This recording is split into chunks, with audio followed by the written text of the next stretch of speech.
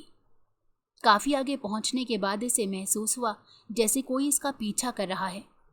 نظر اٹھا کر دیکھا تو رات والا لڑکا تھا جو مسکراتے ہوئے اس کے چہرے کی طرف دیکھ رہا تھا۔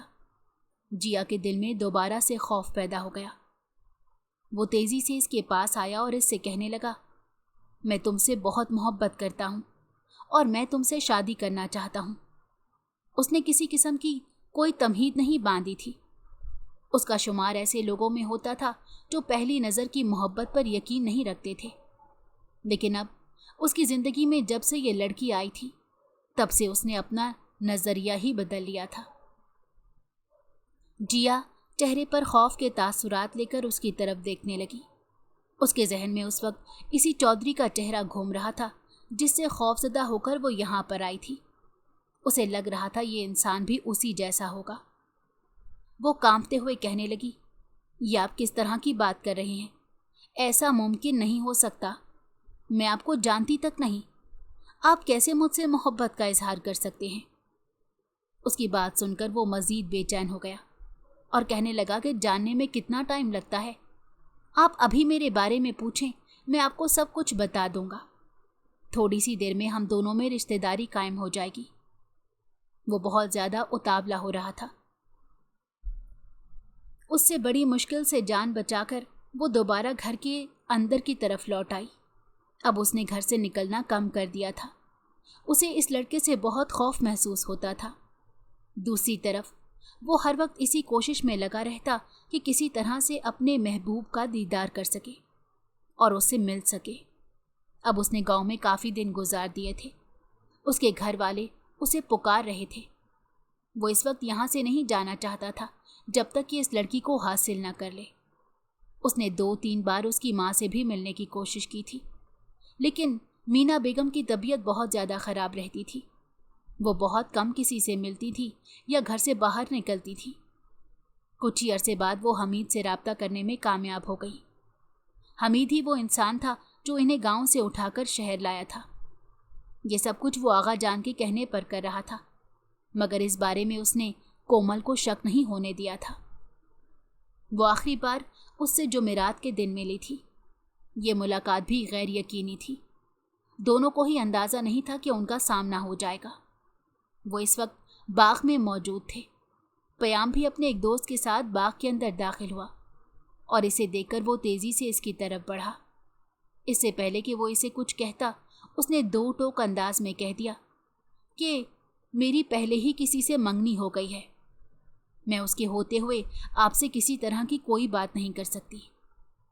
اور اس وقت پیام کو لگا تھا کہ کسی نے 7 آسمان اس کے سر پر گرا دیے ہوں۔ وہ تیزی سے نفی میں سر ہلانے لگا اور زور زور سے چیختے ہوئے کہنے لگا، نہیں، ایسا نہیں ہو سکتا۔ مگر سامنے کھڑی لڑکی نے اس کی ایک بھی نہ سنی، کیونکہ اس کی ماں نے اسے صاف الفاظ میں یہ بات بتا دی تھی کہ وہ کسی اور مرد کی طرف دیکھنا بھی گوارا نہ کرے، کیونکہ وہ اس کی شادی اپنے بھائی کے بیٹے کے ساتھ کریں گی۔ اس کی ماں نے اسے اس شخص کا نام تک نہیں بتایا تھا اور نہ ہی ان لوگوں کے پاس اس شخص کی کوئی تصویر تھی، مگر اس کے باوجود بھی وہ اپنے دل میں اس اندیکھے شخص کو جگہ دے چکی تھی۔ لیکن پھر بعد میں اس کی ماں کی طبیعت خراب ہو گئی اور حالات ایسے پیدا ہو گئے کہ وہ دوبارہ سے اپنے پرانے لوگوں میں واپس چلی گئی۔ دوسری طرف پیام کی حالت بھی دن بدن بگڑتی چلی جا رہی تھی۔ اس وقت تو وہ اپنے آغا جان کے بار بار کہنے پر واپس چلا آیا تھا اور اس کے دوست نے بھی اسے تسلی دی تھی کہ تم فکر مت کرو، میں اس بارے میں کچھ کروں گا۔ لیکن جب وہ دوبارہ سے لوٹ کر اس گاؤں میں گیا تو اسے پتہ چلا وہ لڑکی یہاں سے جا چکی ہے۔ اس رات وہ بہت زیادہ رویا تھا۔ اپنے رب کے حضور گڑ گڑا کر اس نے دعا کی تھی کہ وہ لڑکی اس کے نصیب میں لکھتی جائے۔ اس کے بعد ایسے لگ رہا تھا جیسے وقت تھم گیا ہے۔ رات دن گزارنا اس کے لیے بہت مشکل ہو گیا تھا۔ اب وہ پہلے کی طرح اپنے گھر والوں میں نہیں بیٹھتا تھا، نہ ہی وہ زیادہ کسی سے بات کرتا تھا۔ اس کے ذہن میں صرف اور صرف اسی لڑکی کا تصور چلتا رہتا۔